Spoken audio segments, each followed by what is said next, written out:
next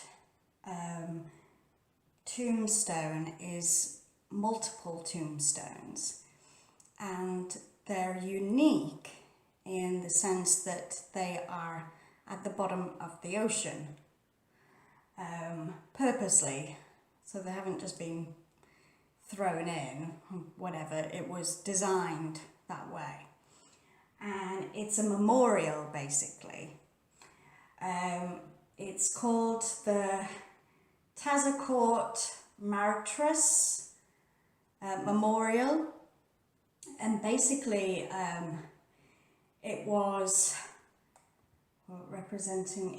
represents 40 missionaries that were massacred by the French pirates in 1570, and basically they showed them these missionaries no mercy. Even the priests were found with limbs cut off and all sorts, so they probably had an extremely excruciating, painful death, and they were all just tossed into the ocean. But as respect for them, they designed a location in the ocean with these tombstones. To me, I mean, if you were snorkeling or scuba diving and you were just, it's all tranquil and there's gorgeous fish floating around, and all of a sudden you come across this site of tombstones, you'd probably swim for your life. So it's a bit creepy. I mean, yes, they died in the ocean. Well, they died on the ship and then were tossed over. I think they could have done something a little bit different to remember these people by, instead of submerging these tombstones at the bottom of the ocean for every Tom, Dick and Harry shark to lurk around. Because you always sort of hear of ghost stories where the dead go back to their graves and sort of hang around there to see who visits and things like that. So how the heck are these guys, gonna be able to do that?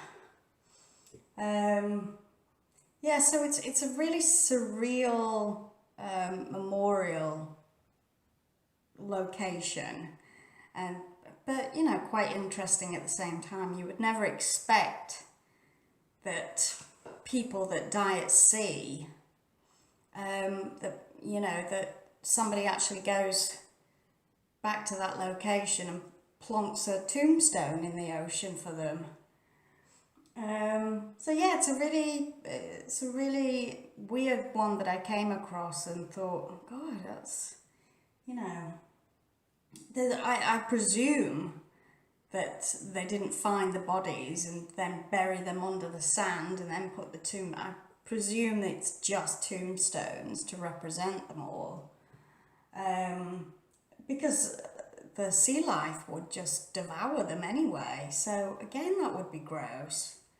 But yeah, have a look. It's a bit weird, a bit strange, but hey ho.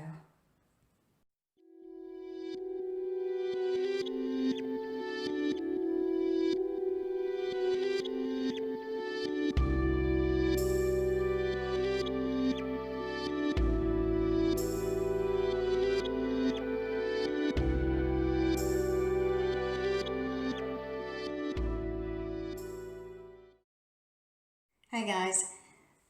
Okay, so this next one that I want to discuss with you isn't a tombstone or any kind of memorial per se, but it's very disgusting and sort of in history and well known and things like that, so I thought I'd include it anyway. This is of a saint, a monk. Now it dates back to 1370, so a long time ago, And basically this monk's name was Saint Vitalis or Vitalis. And apparently he wasn't a very good man in life. Apart from the fact that he was a monk, he was full of sins, and it involved a lot of ladies, let's put it that way. So inevitably he died of a genital disease, which in itself is extremely embarrassing and gross, considering that he was a monk on top of everything. So for some bizarre reason, why this monk was given any kind of credit or, you know, acknowledgement after death, I don't know, because he broke all his vows, he wasn't a nice guy, and he died of a disease because of it. But apparently his head was kept, so nothing else, just his head was kept. And where was it kept? Skull apparently preserved in a relic. I can't remember where it was kept. But anyway, it was sold. So it was preserved and kept, but it was sold for nearly 4 or 5 grand at auction. And I just no idea why. I mean, this guy was gross. But his head was severed before he was buried or whatever, cremated or whatever. He died of a genital disease because of his sins, and yet they kept his head, preserved it, and then later sold it for thousands of dollars. So I have no clue why this happened. I mean, if you were an average Joe and you sinned all your life, somebody's not going to slice your head off and then a trillion years later sell it for thousands of dollars, are they? So why did they do it for this monk? I just don't understand it. I don't get it, but it happened. I'm trying to find out where it was.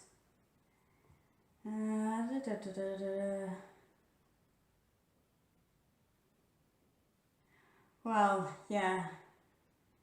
I think it says the outskirts of Assisi, wherever the deuce that is. But yeah, so have a look for yourself. I think it's gross. The picture that I've got, his skull has got like some kind of crown on it, and it's in a glass sort of box with his name in gold underneath. Why? I have no idea. Take a look.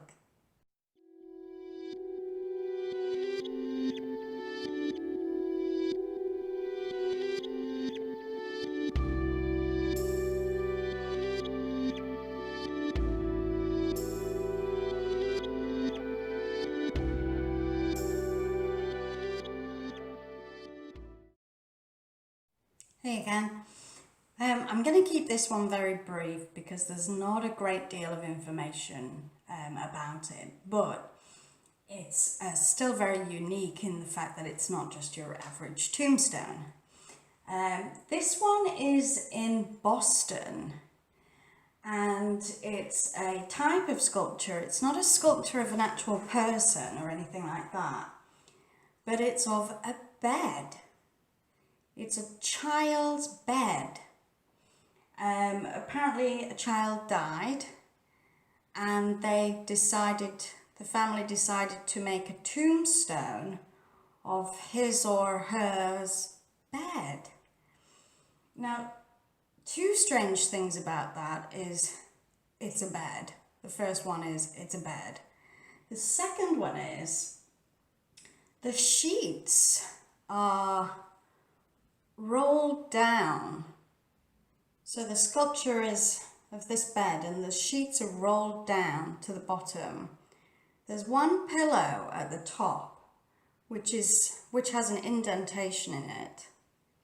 And then there's one pillow on the floor next to the bed, which also has an indentation in it. So what it is trying to represent, I have no clue. One possibility could be that the child died in the bed, but then why would the parents want to remember that? Like, there's no inscription, there's nothing, it's literally just a bed. So it doesn't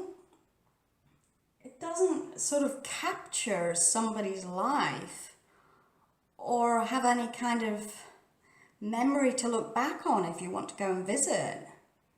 It's just of a sort of used bed. And the picture that I've got makes it look even creepier because time has passed and it's got a bit old and decrepit. So it's all worn out, so it just looks really sort of dirty. But it's just of a bed. I've never seen that before. I've seen sculptures and I've seen crosses and I've seen just your normal tombstones, the ones that are flat on the floor. But I've never ever come across a sculpture of a bed representing a child's life. I'm perplexed by this one. It's very unusual, very eerie and disturbing, and I don't know what whomever, I mean, it might not have been the parents that decided this, I don't know. There's no information apart from its location and that it was because it's so small, it's for a child. But the sort of the blankets down and the indentations in the pillow, and why is one on the floor? No idea. Anyway, take a look for yourself. Okay, bye.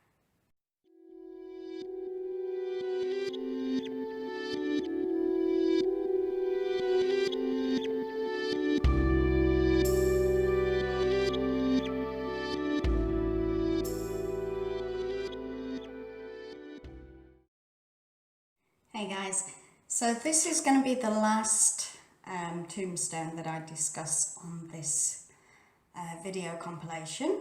I wanted to end it on a high note, or a nice note. So this one that I want to talk about is a sculpture that was dedicated to a gentleman called Harry Thornton, and he was a very nice guy, and he was a pianist. He was so nice that he entertained the British troops during the First World War, and unfortunately he died of the flu in 1981. But as a nice gesture for his tombstone, an actual piano was sculptured for him. And back in the day when it was first done, it looked amazing. It was beautiful and very detailed. Now remember back in a couple of videos back where I said I wouldn't have a clue how to summarize somebody's life on a tombstone, or how to describe them or what to make. And I think this one summarizes all of that. He was a pianist. He entertained people who were going through war. He deserved it. And as a result, he got a piano to represent him, which I think is gorgeous and lovely. So that's what I wanted to end with.